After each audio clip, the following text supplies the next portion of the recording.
welcome to the Hey Howdy Hi podcast. I'm your host, Sierra Guajardo. This is episode 4, and today we're going to be talking about my testimony. I'm going to be sharing my testimony as a Christian, and I'm so excited.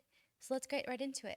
Gosh, I don't know why I'm so scared. Why am I so scared? I'm so excited, but I'm so scared. Let's start right at the beginning. So I grew up Catholic. And I grew up going to the cathedral here downtown Corpus Christi, and it was journey for sure. I was a child. I remember going to Sunday school, catechism, and I remember learning about the saints. I remember learning about everything. I don't want to say everything because there definitely was a time where I was just like so confused. But again, that was from when I was a child until I was like 10, 11. So I mean, you're not going to learn too much when you're that old, but when you're that young. But I remember going to catechism on Sundays, and I remember hating going to church. We would go so early, and we would sit up, sit down, stand up, sit down, stand up, sit down, and it would take the communion. I just remember being like, I just hated it, and I hated that I hated it. And so I did everything. We did the confirmation, the what is it, the all of it. I don't even remember, but we did all of it, and it was pretty crazy until I was in sixth grade, and I had a sleepover at one of my good friends' houses, and she said, "Yes, you can stay the night, but we're going to church the next day." And I was like, "Yeah, awesome! Like, let's go."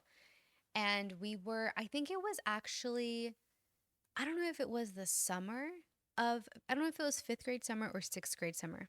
I'm gonna say sixth grade summer. Had to be. Well, the next day she invited me. We went to church at the time was Bay Area Fellowship. We went, and I remember the service. It was upstairs, and at the time it was called BAF Students. And we went upstairs, and I just remember being like, "This is so cool! Like this is so cool." I was like 12 at the time. And I remember seeing the band on stage, and I was like, "Oh my gosh, like they're so good. I love this." And the message was so good. I was again 12 years old, and everything clicked to me. Okay, backtrack. I won't say everything clicked. That day, the message hit me. I would say that day I definitely understood what he was saying. I don't remember. Actually, yes, it was. I remember his name was Pastor Joe MacArthur. And I remember just really connecting that day as a 12-year-old. Well, I remember that day they were promoting student camp, and student camp, I don't remember how much it was. I think at the time it was like maybe 90 and maybe $75. I don't know. It wasn't that much. And I remember getting a packet, and my friend was like, "Do you want to go?" She was like, "You're going to love it. We should go." And I was like, "I think I do want to go." So it was still months out. Well, then the next Sunday, I wasn't staying the night at her house, but her and her parents picked me up, and we go to church because I didn't live too far from her. Well, every Sunday after that, they would pick me up to go to church. And it was so fun. And I will say, I'm very thankful to my parents for letting me go because it wasn't Catholic church. And they weren't like these strict, stern Catholic parents. But I'm very thankful that they let me go and they let me kind of just do what I wanted, in that time because they knew I was in good company. So every Sunday my friend, she would pick me up and she would take me to church with her, and I loved it. I loved it so so much. Well, summer came, and it was time to go to camp. And at church camp, if you've gone to Camp Zephyr, like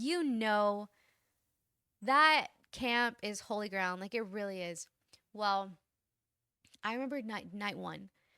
We go. I was so excited. I've never been to camp before. I've never gone on like a camp retreat like that, and I was so excited. My mom, we bought. I think we got a suitcase and we filled it up, and I was just over the moon excited.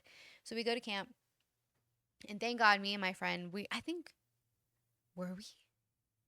I don't know. I don't know if we were in the same. We weren't. We weren't in the same camp group, and we weren't in the same cabin. Man, were we in the same cabin? We had to be. I think we were. Yes, I think we were. I don't remember. I have to ask her. But I just remember night one, we go and it's amazing. Like the worship is great, the message is great. But my friend, she was crying. And I was like, oh my gosh, like what happened? Like I thought like somebody texted her and like something's wrong at home. And she was crying. And I was like, what's the matter? Like, are you okay? Why are you crying? And she was kind of like frustrated with me because I was asking like, what's wrong? And she was like, you don't get it. Like I don't know how to tell you. Like I can't explain it to you. She was like, it's God. And I was like, what are you talking about? Like I'm just like worried about my friend. So then the night goes on. We have our connect time with like our cabin girls and our camp leaders and whatever. But I remember going about the next day. It was like a prayer night or something, and the worship was amazing as always, and the message was amazing as always. And I just remember sitting there. I remember the singer and everything, and they played the song Set Afire. And I just remember sitting there on my knees and just listening to every single word. And I remember just, I wanted, because in the song it says, um, set a fire within my soul that I can't contain, that I can't control. I want more of you, God.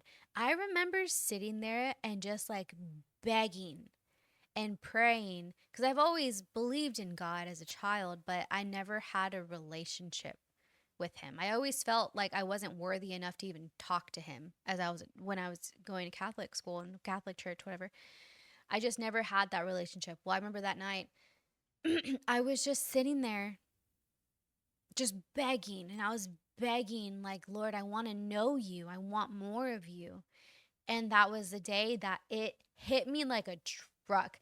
Like the Holy Spirit just punched me in the throat.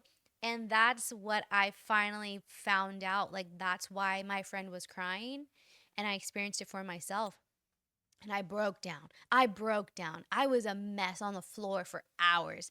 And I remember I just loved camp so much because you were in a puddle of tears by yourself. We're not even by yourself, with everybody around you. But all of y'all were just in a puddle of tears, but they were good tears. And they were just tears of love and joy. And I just, oh my gosh, I remember that night vividly. And my friend, she just gave me a hug and she was like, this is it. Like, this is what I was trying to tell you. And I experienced it myself. And I won't ever forget that. So that was the night I was saved. And I prayed the salvation prayer. And the next day they asked if you wanted to get baptized, and I said yes. And I got baptized the next day, and I think I even got baptized with my friend. I think, yeah, we got baptized together. And oh, we got baptized in the lake at Camp Zephyr. Oh, and that lake was gross. It was it was freaking nasty. And it's funny because we used to get baptized in that lake, and now they baptize y'all in the pool. So we got baptized in the lake, and I think it's actually cooler. But so I remember that night like it was yesterday. Like truly it was maybe what? I don't even know. 15. Oh my gosh, was that 15 years ago? 14 years ago? I don't know.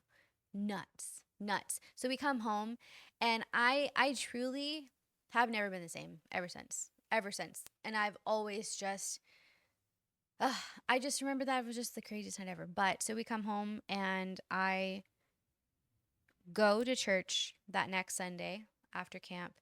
And every Sunday after camp is always fun and always crazy. So there was like this huge, worship, great message. And then that's whenever I felt the Lord say, like, hey, like, it's time to start serving. It's time to start using your gifts for me. And I was like, what are you talking about? Like, what gifts do I have? Like, what can I do? Like, I don't know what I can do. And he meant singing.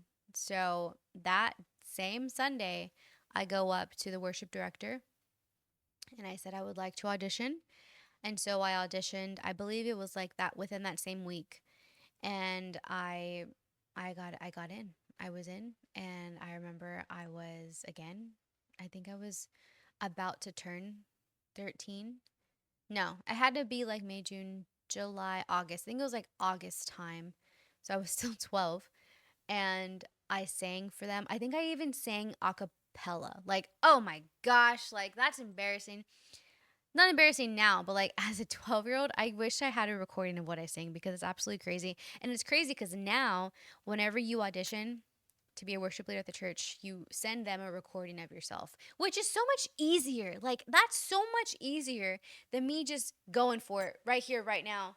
Sing me a song right here, right now, no backtracks, no nothing. I'm like, what? So I did it. And I remember I was on stage that next Sunday and they taught us how to use in-ears, they taught us how to use all the mics, everything. And so like now I would say I'm kind of spoiled. And my brother has a band, so every time he would ask me to like sing with him, I'm like, can I have in-ears? And he wouldn't have them, so I'd feel like a brat. Anyways, so that's when I started serving, when I was about 12, 13 years old. And I served in the church for years. And I met so many people. I met so many good friends that I still have to this day because of the church. And so that went on for a very long time. And I would go to camp every year, every single year from 6th grade to senior year. After senior year, I was a camp leader. I would sing at camp as well, which was so much fun. When I was able to become a camp leader, oh my gosh, I still remember the girls that were in my group when I was a leader, and they really did change my life. And I just remember always being honest with my students and my girls, because there was a time where I was given the worship leader position at the church. I'm sorry, the worship director position at the church for students. And I had my own group. And during this time, I remember always being honest with them because I never wanted to act like I was this high and mighty spiritual person when I still struggled too. And actually, let's backtrack a little. So now, let's say, okay, right now I'm in high school. I'm in high school and I'm dating, I'm in a relationship with a person that doesn't have the same beliefs as me. And I ignored it.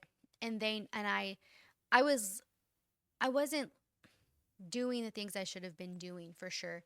But I was, I ignored it. And I just would pray for them and I would try to get them to go and they never wanted to go. And I ignored it. But definitely felt like I was living a double life because at church, I loved being there. I wanted to be there.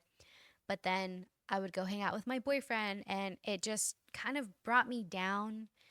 And it was very like this, telling you, unequally yoked. Like, it was bad. And so I remember just not wanting to be around him and just wanting to be at church. And then so I finally like had to take that step and to leave that relationship. And as high schoolers, and that's a big deal. And I had known this person for so long, but I knew that they weren't in my path and I knew it weren't meant to be in my life anymore. And I had to just accept the fact that I wasn't going to be the person that was going to bring them to Christ. And I really, like, to this day, I hope that they were brought to Christ. But I knew that I needed to walk away. In order to find the person that I knew was my person, I had to leave. And let me tell you, that was pretty crazy. So, stepped away from that and I really just dove all in. I dove all into my faith and I just said, Lord, have your will. Like, I'm finally like not free because I was still hurting, but I had to let go. I really just had to let God do his thing. And so I stepped away from that relationship and I kid you not. This happens every time.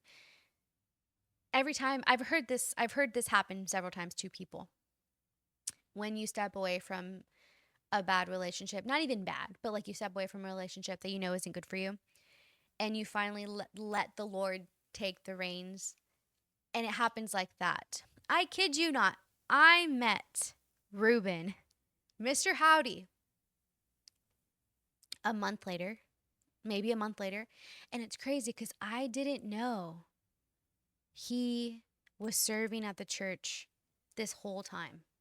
He was serving at the church downstairs in kids' ministry. I think he was there. I could be wrong. I don't know. I think he was downstairs for maybe a year.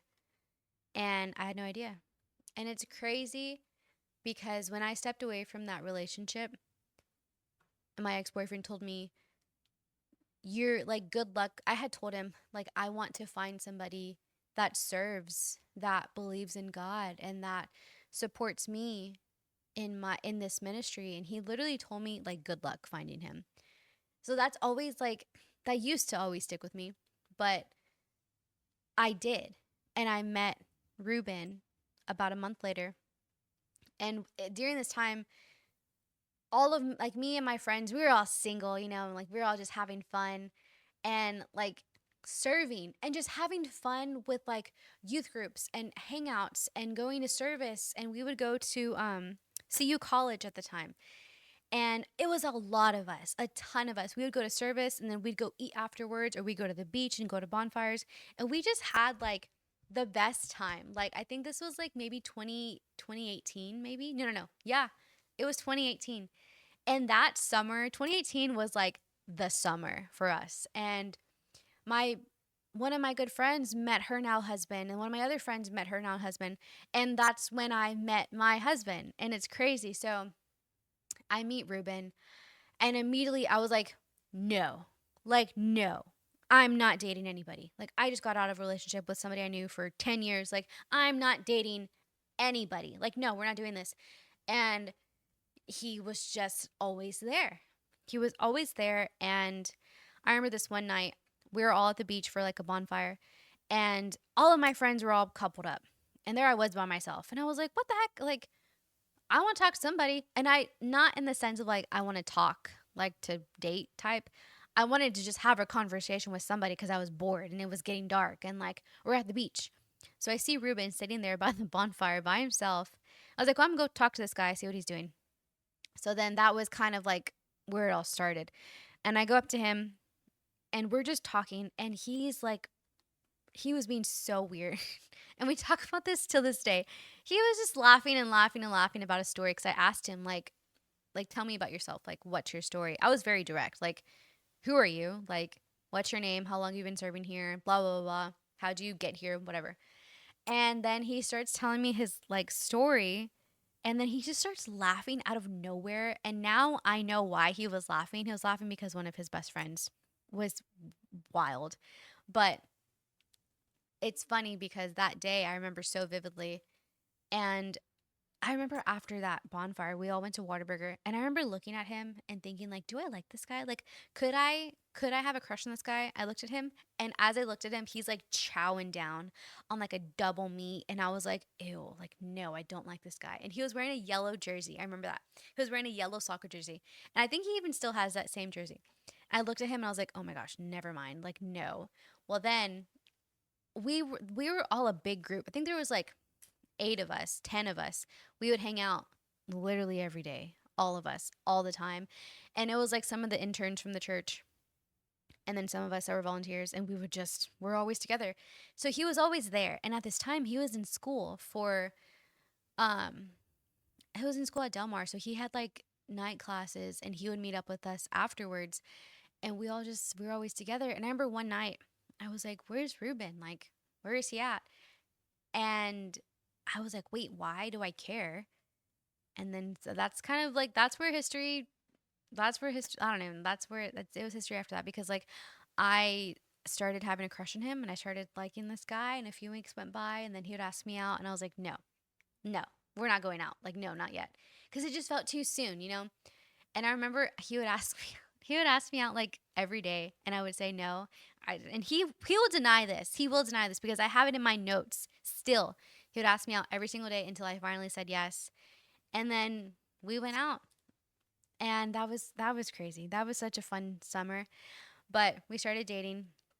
We were talking, and it was funny because one time at church, he was on stage, and they had asked him like, what is one of like the best things that came from serving here at church. And his answer was, well, it got me a girlfriend. And I will remember that forever because it was so funny.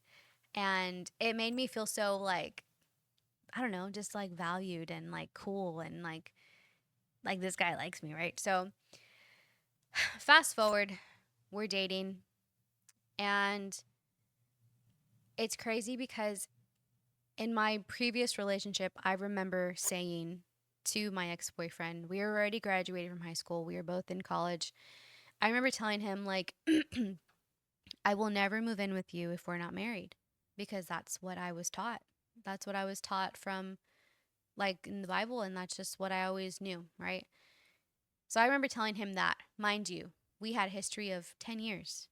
So, flash forward to 2018, Ruben, maybe even 2019, Ruben got a job offer out of town, and he was like, "Hey, I'm moving." We're already dating at this point. I think we were a year. We were a year into dating. He got a job offer out of town, and he was like, "I'm moving, and I want you to come with me." And I was like, I don't even know how to pay my own bills yet. Like, what do you mean move? And he was like, I want you to come with me. And I was like, oh my gosh. And I was 21, mind you. No, I was 20. I was 20 years old and still living at home. We had just My parents just got their brand new house on their property, and it was nice. And I was like, I'm not moving out just yet. So he asked me to move in with him, and I think that next day I asked my mom like, hey, like how much is like my car payment, how much is like my phone bill. And then so I was like, Ruben asked me to move with him. And so he got a job in Port Lavaca. So he was going to move to Victoria, which was only like an hour away from my parents' house. And my mom, she was she was okay with it. And my dad, he works out of town, sometimes out of state. And I think at this time he was working out of state. And so she told him, and he was fine with it too. And I don't know how or why, but I was fine with it. Mind you, we've only known each other a year, but something inside of me was just like, go for it, do it. And I will say, during this whole, like, from me being 12 to 20, I was serving. And don't get me wrong, I fell into temptation and I wasn't living the most perfect Christian lifestyle. I wasn't. And I tried every single day. I wanted to be a better Christian every single day. But during this time, I was a worship director and I had a team. I had vocalists. I had um, everything. I had all of the whole band, and I remember I would schedule them every Sunday. We would have band rehearsal. We would have vocal rehearsal, and I remember always like these students looked up to me. And I remember always being honest with them. I'm not telling them the things I'm doing, but I was always honest with them and making sure that they didn't see me as this perfect Christian, because I wasn't. And I know that they appreciated that because they would open up to me and they would tell me things they were struggling with. And I was so thankful that they felt comfortable enough to tell me things that they went through, because if not, they were alone.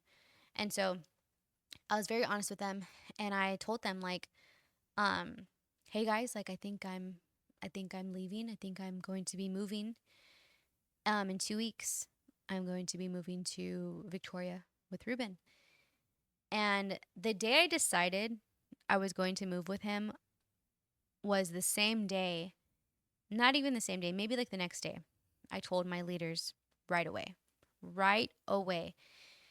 And this was hard.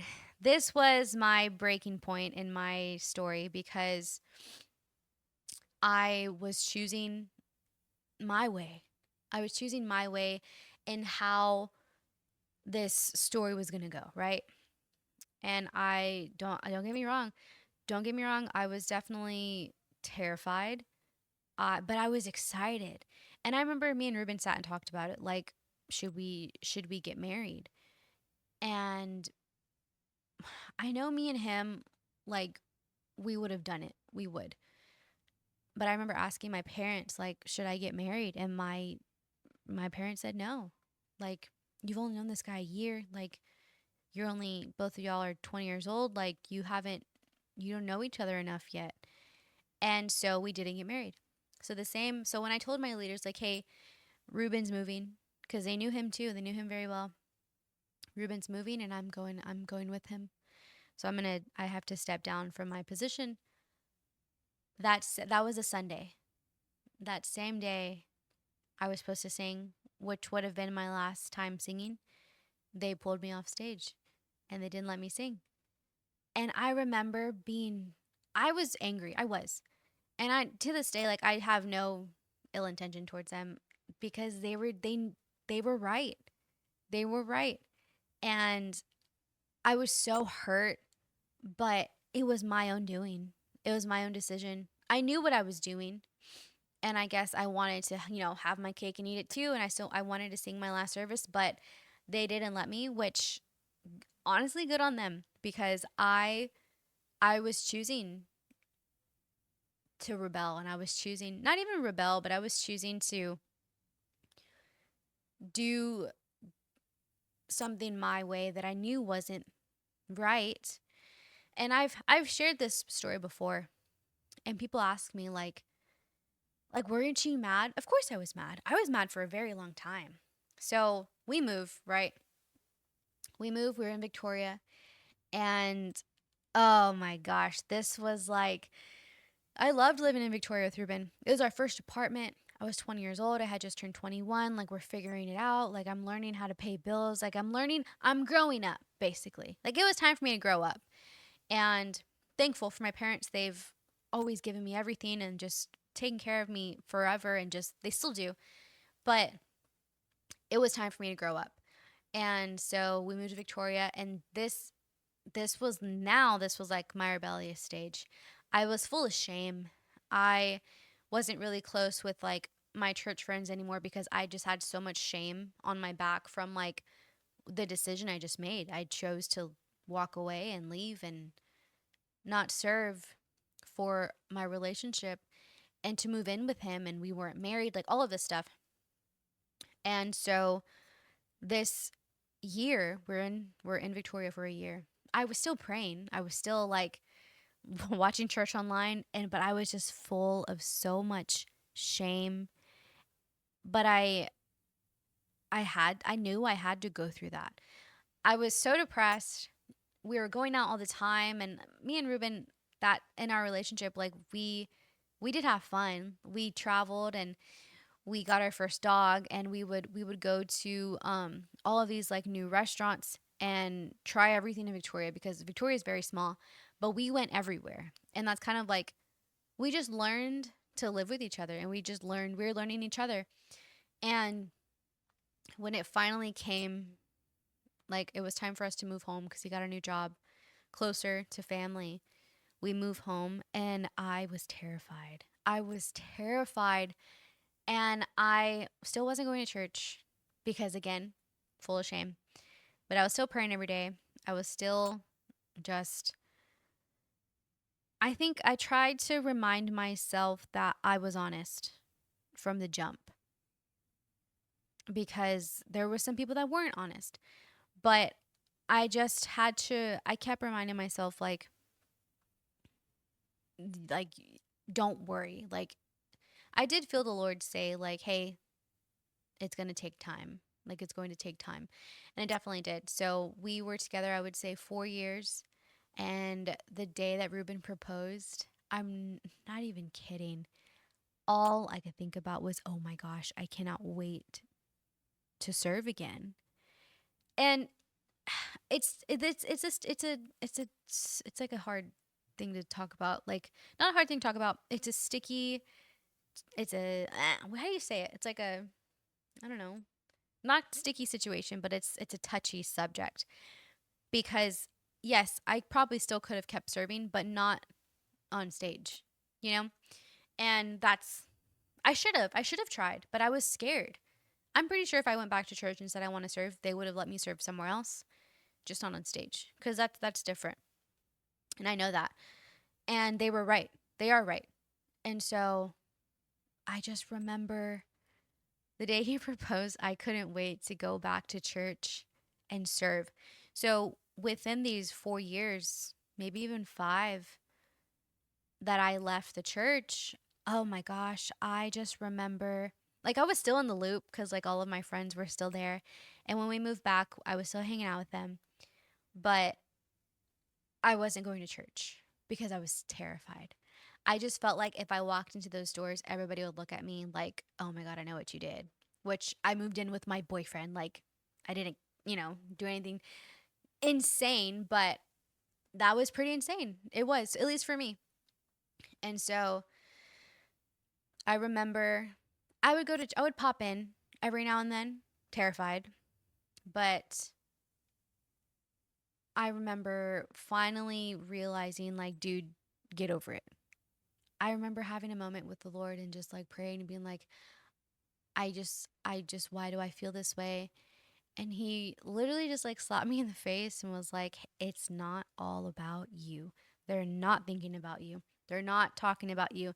And if they are, who cares? Who cares? And I will say, the year that we spent in Victoria was the year that my skin got tough. Like, that's when I had to have tough skin and thick skin. And like, it's kind of when like I got into this, like, I don't really care kind of headspace because I was alone and had to figure it out by myself. And Ruben worked nights. His schedule was crazy when we lived in Victoria. So I was literally by myself. That's why we got Kemba, our Great Dane, because I needed somebody with me, something with me. So I had our dog.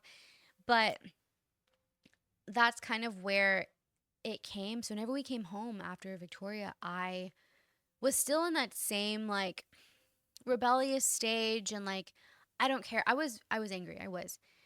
And I was hurt, but I was very rebellious because I don't know.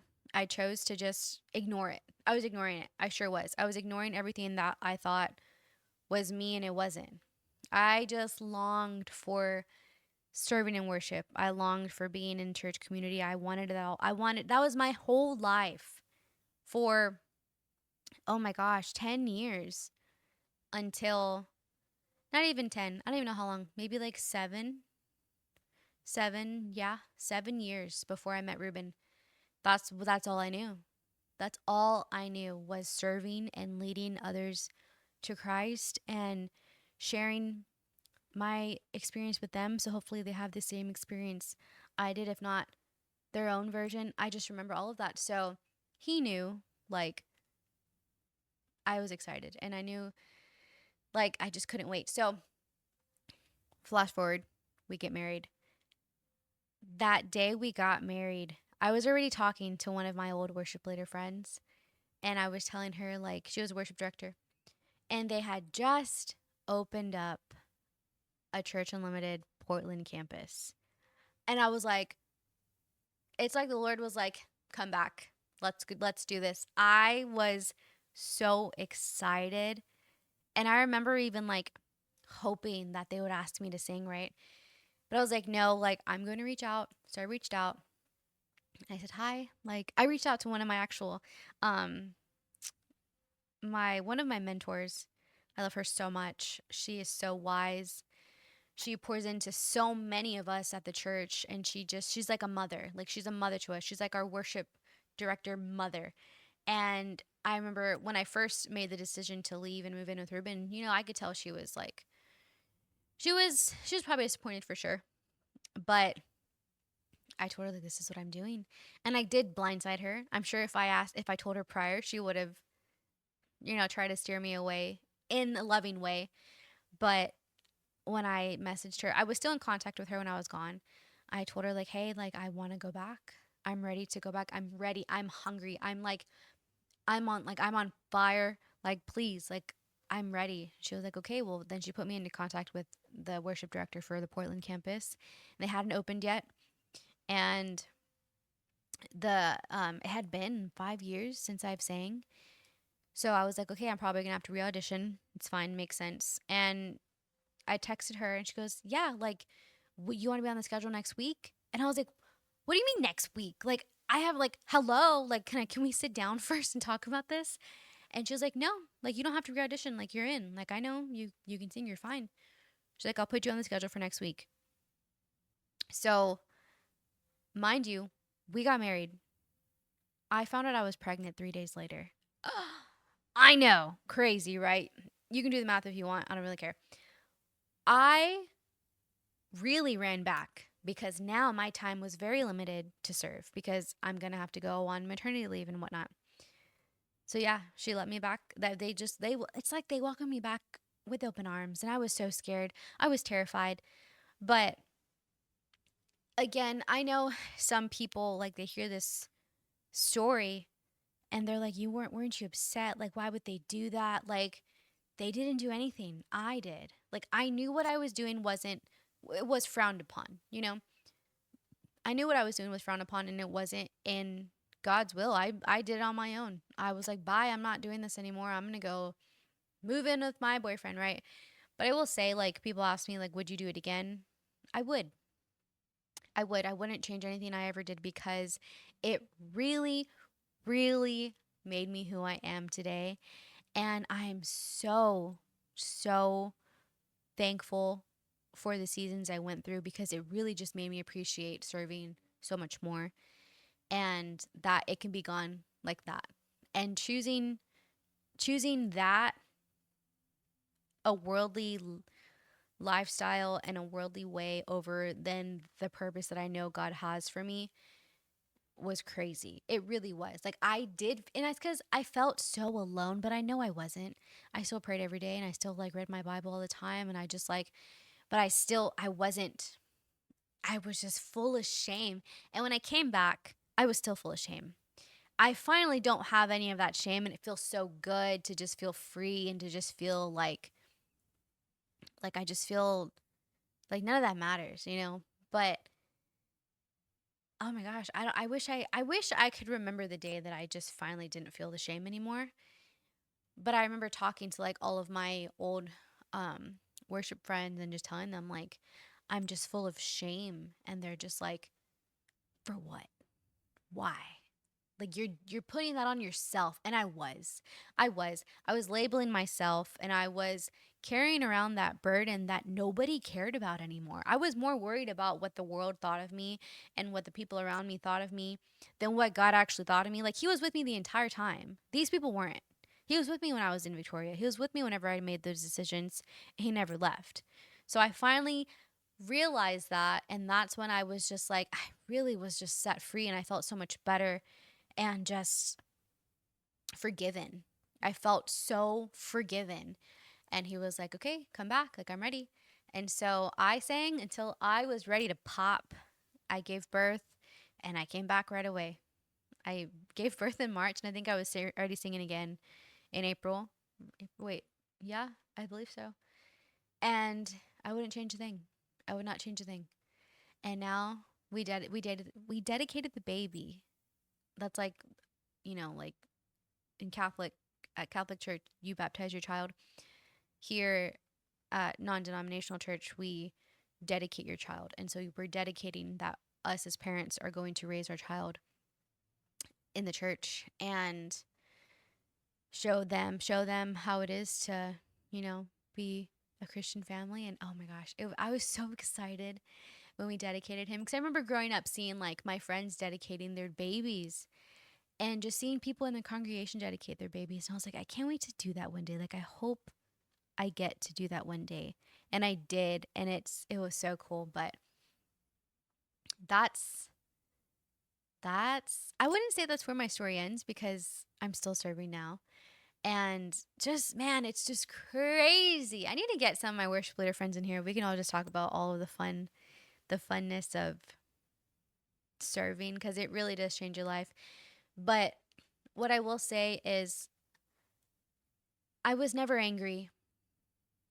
I've never been angry with the church. I know a lot of people have church hurt. I don't I might have had I never had church hurt because it was my decisions and I knew what I was doing wasn't right. But I've never had anger towards the church because humans will always fail you. Like humans will fail you, but God never will. So I've always had that comfort. And if, let's say, a leader or somebody were to like hurt my feelings or do me wrong, it's not the church's fault. It's not God, it's not their fault. It's not God's fault. I always knew, like, okay, like that happened, and we move on. You forgive, you show grace, and you move on. And I remember, I will say, like, the whole, what I said earlier, like, it's different serving off stage and on stage. When you're on stage, you are on the front lines and you are leading these people to Christ. You are leading these people in worship. And I remember being led in worship before I was saved, and it's holy ground, and it's not something you take for granted. It's not something that you should do recklessly or do carelessly. Like when you lead worship, you are saving lives. Like your intention is to your goal should be to save someone's soul and to direct them and to lead them to Christ. And so it's not I have such a huge different appreciation now than I did before for leading worship, because I walked away from it at one point, and now I know the value and the importance and the gift that I have to do it. And it's like I would never ever ever take it for granted again. So whenever I do get to serve, it's amazing. It's amazing, and I love seeing everybody in the room just serve and worship together. And it's something I would never ever take for granted again. So that's kind of my my testimony. That's my testimony. I'm still actively serving in the church. I serve at Church Limited Portland campus. I've served at almost all the campuses. I've served at Padre Island, Broadcast, Rockport, where else? Rodfield. I think I've served at every single campus except for San Antonio. And hopefully I get to one day. But yes, I serve Sunday mornings at Portland, and sometimes I serve at Devo, which is every Wednesday at 8:30. But I'm so thankful and so excited that I get to share my gifts with others and inspire others to lead worship and join the team and audition and just join community and be around good people. I love what I do, and I hope I get to do this for as long as I can. But that is my testimony. That is my story. I would love to talk more about this. I definitely will. I love just talking about my faith and my goals for my faith. And my goals definitely for this podcast is to use this podcast as a ministry as well, and to reach others and to open the minds of others and just to help people throughout this journey, because it's not easy. God never promised that this life would be easy, but he did promise to get us through it. So thank you so much for listening. This was so much fun. I can't wait to share more about my life and everything that comes and goes, because you can't take this life for granted. You can't, because this could be my last episode. I hope not, but you just have to live your life to the fullest. Have so much fun, but have the faith that you're going to get through anything that you are going through. He will pull you out of it. He will pull you out of the deepest, darkest pits, because he pulled me out of my deepest, darkest pits. And I'm so glad that I'm here now to share my stories and to share my experiences with everyone, to give you some sort of hope that I was given. And there's just, oh my gosh, yeah, I can go on and on and on, but we'll save it for another episode. But thank you so much for listening, and I will see you next time.